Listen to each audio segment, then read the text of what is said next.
Welcome to this explainer.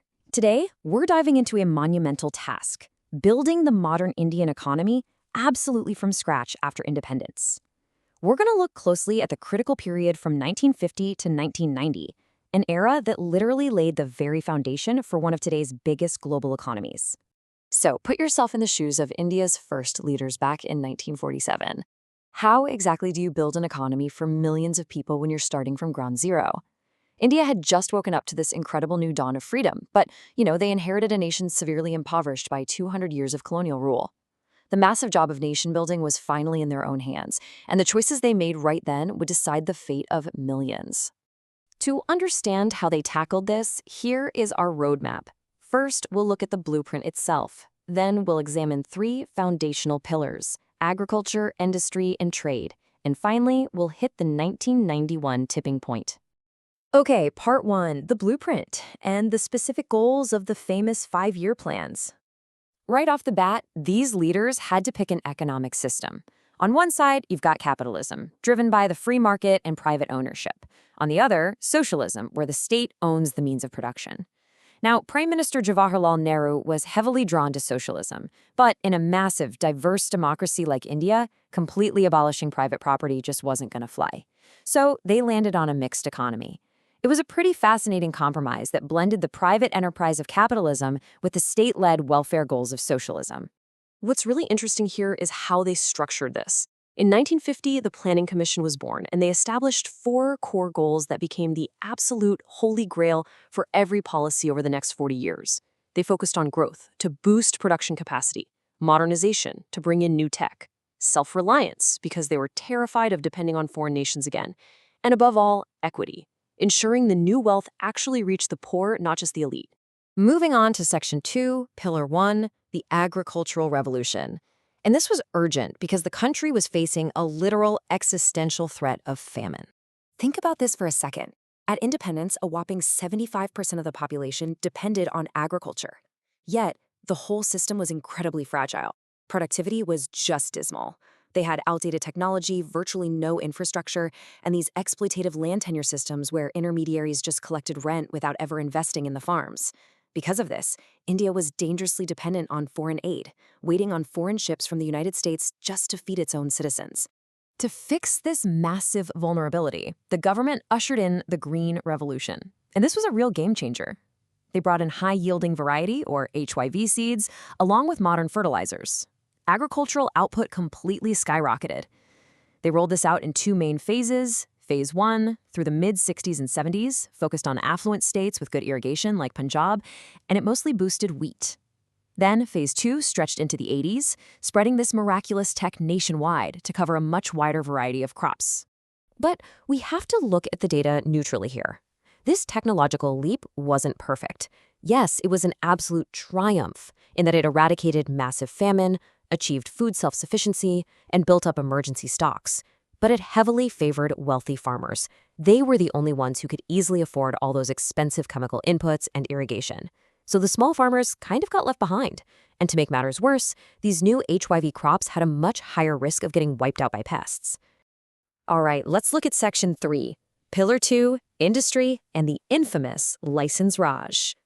Economists knew that long-term prosperity meant moving beyond just farming.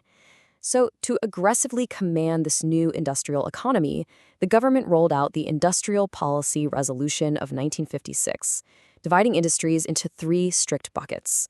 Schedule A gave the state exclusive control over critical stuff like defense and mining.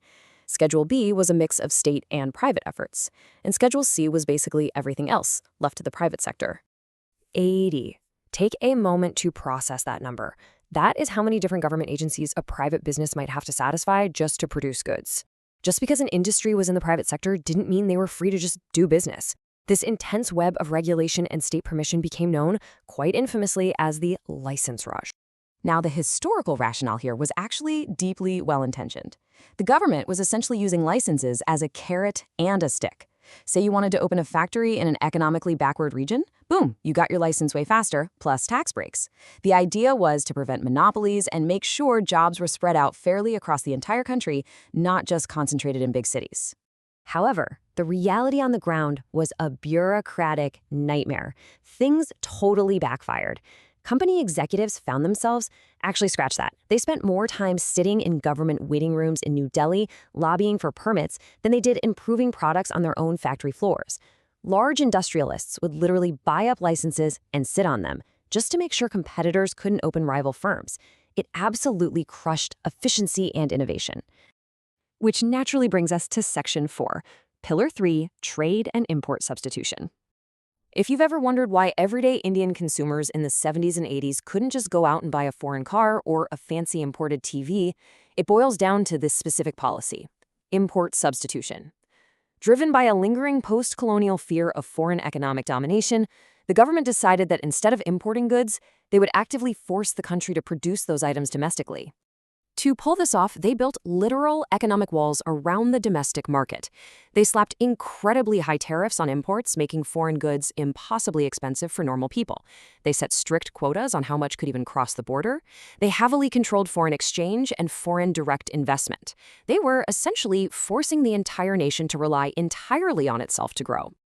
And finally, Section 5, the 1991 tipping point. This is where 40 years of these policies all come to a head. Let's start with the undeniably good news. Despite all the bureaucratic hurdles, the industrial sector nearly doubled its share of the GDP, jumping from 13% in 1950 to almost 25% by 1990. Industry diversified way beyond just basic textiles, and they successfully built a robust, varied manufacturing base from the ground up. But, and this is a massive but, hiding behind those protective walls for 4 decades bred some serious inefficiency. Domestic producers had zero incentive to improve their quality. Combine that with the massive spending of the 5-year plans and a really weak export sector, and the country was just bleeding money. By 1991, they hit a terrifying balance of payments crisis. The government had enough foreign reserves left to pay for just 2 weeks of essential imports. 2 weeks. They were staring down the barrel of an absolute national default. It was time for emergency measures. Finance Minister Manmohan Singh had to step in and initiate some drastic historical steps to secure an IMF bailout. They literally had to fly the country's gold bullion to London to use as collateral. No way around it. They devalued the rupee, and crucially, they had to agree to massive economic liberalization. Tariffs came down, international trade opened up, and they finally dismantled the oppressive license Raj, changing the blueprint of the Indian economy forever. So as we wrap up this explainer, here's a thought for you to chew on. Knowing what you know now about this era, did those strict inward-looking protective walls of the 1950s provide the necessary safe incubation to build a foundation for the powerhouse economy we see in India today?